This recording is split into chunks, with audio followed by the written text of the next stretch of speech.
Tomorrow night, the political world will have its eyes on the state of Virginia, where off-year gubernatorial elections have often been a pretty good barometer for the midterm elections. Republican candidate Glenn Youngkin has continued to gain in the polls in the last couple of weeks, now overtaking Democrat Terry McAuliffe, who's becoming desperate. The latest polls have Glenn Youngkin ahead by 2 points. It's not just the support, but the intensity of the support that is making the biggest difference. And guess what issue is driving it? If you said education and the indoctrination that is going on in America's classrooms, you would be correct. But despite the evidence that would suggest that McAuliffe and the Democrats are out of step with the public, he's doubling down. McAuliffe is claiming that the outrage over radical curricula and the indoctrination in schools is, well, borrowing a line from former President Obama, manufactured. Listen to this. They're using children as political pawns. I was in Hampton last night. I met a school board member, said our school boards were fine. As soon as Glenn Youngkin got nominated, all of a sudden these people started showing up, creating such a ruckus. So Glenn Youngkin has parents all across America showing up, creating a ruckus. Right. Well, joining me now to talk about the Virginia gubernatorial election and how the education issue has been shaping this race is Brent Keilen. He's the Vice President of FRC Action. Brent, welcome back. Thank you, Tony. Good to be with you. So Glenn Youngkin has stirred up all these parents, and everything was fine in public education until he started to run for governor. Now he has parents showing up, creating a ruckus at school board meetings. Yeah, Tony, those comments are just very concerning. It really ignores some very valid concerns of the parents. Another clip of Terry McAuliffe from last week, he was asked by a major news outlet, if you do win this race for governor, how would you work with those parents that do have concerns over what is being taught? And he did not answer that question. He immediately pivoted to a clip very similar to what we just saw, saying this is phony, this is manufactured. And then he said this is kind of similar to what we've seen in previous elections and the MS-13 gang issue, which is kind of a bizarre comparison, and did not answer the question. And so it's quite something. Parents are very concerned about this issue, Tony. And as you said, it's become a top issue. They have a lot of reasons to be very concerned about the education issue in Virginia.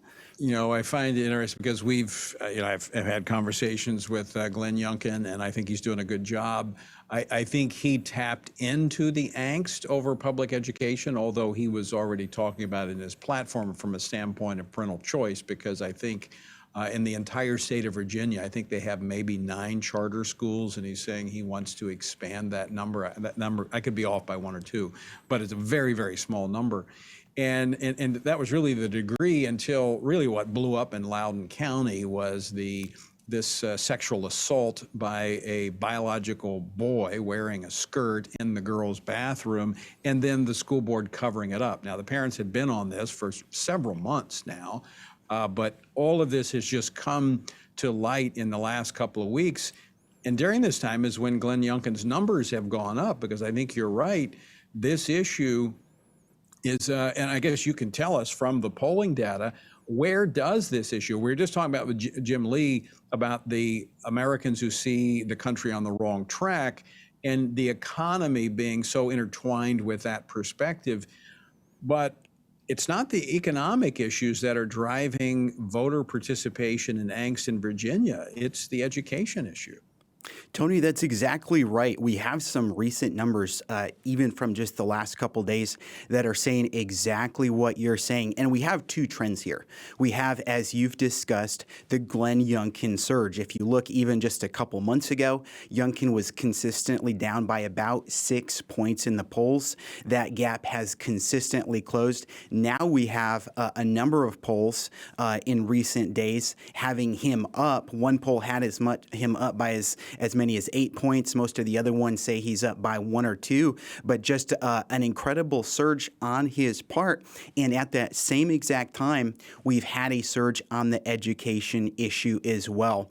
And if you look at this, Tony, we recently had a poll just last week come out from Washington Post, and they are saying in their polling, education has now become the top issue for Virginia voters. And to put that in context, even in light of some of the previous interviews on the show today, this is on the same list as a COVID response and the economy, two issues we know are very important to everybody across the country. So the fact that education has overtaken those as the top issue is very significant. Washington Post has pulled this race earlier, and that issue has jumped 9 points over just the past month or two. So a 9-point jump in that amount of time is very, very significant. Again, it's significant that it's even more important than COVID and economy, which we know are very important issues.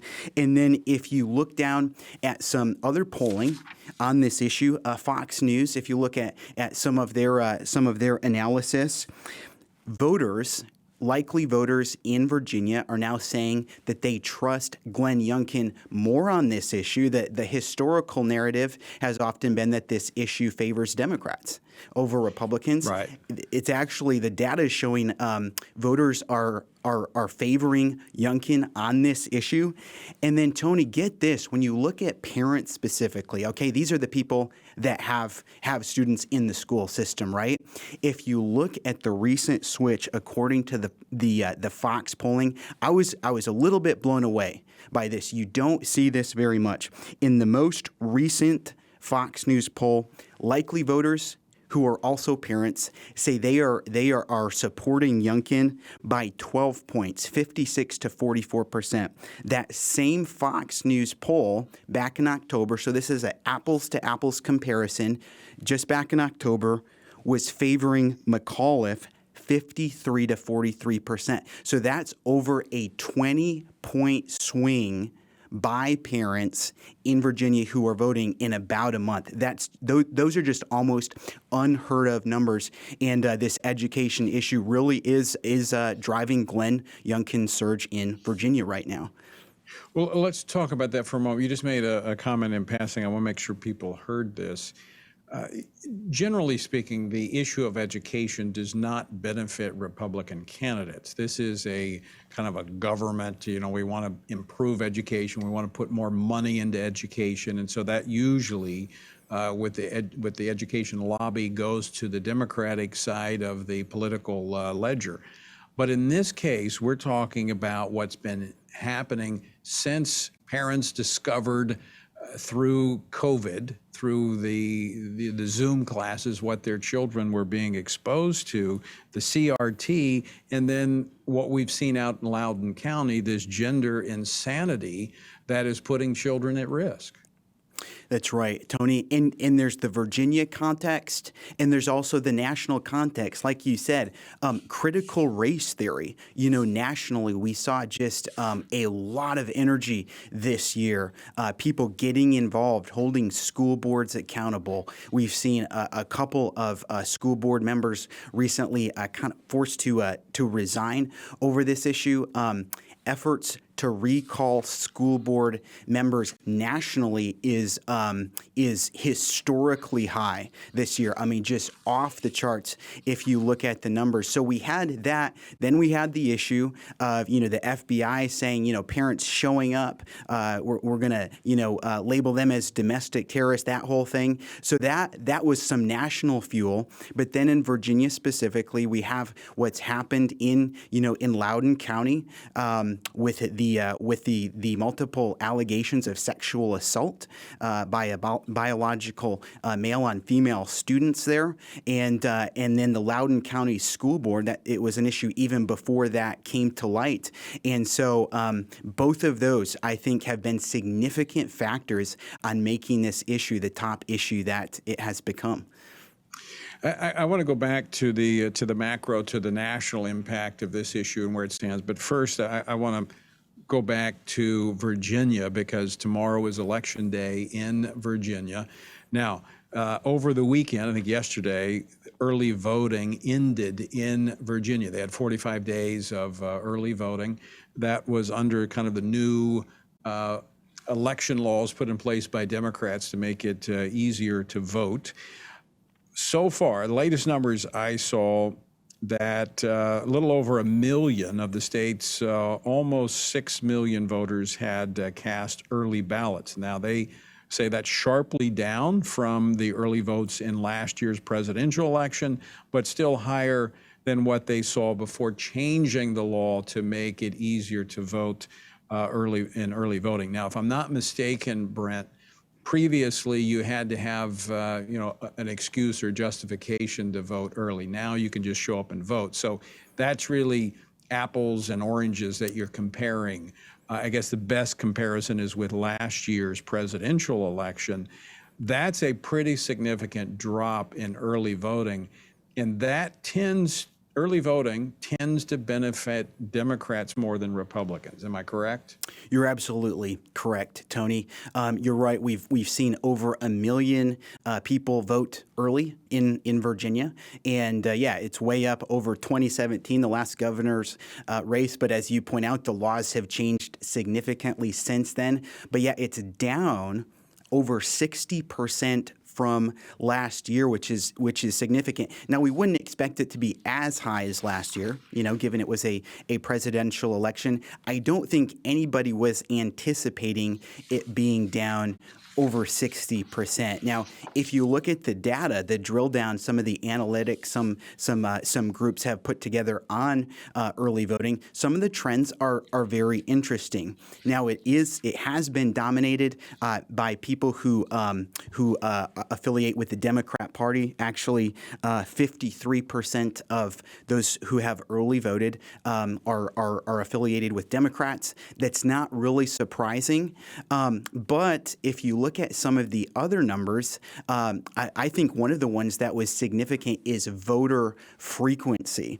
84% of the people who have voted already are frequent voters or fairly frequent voters.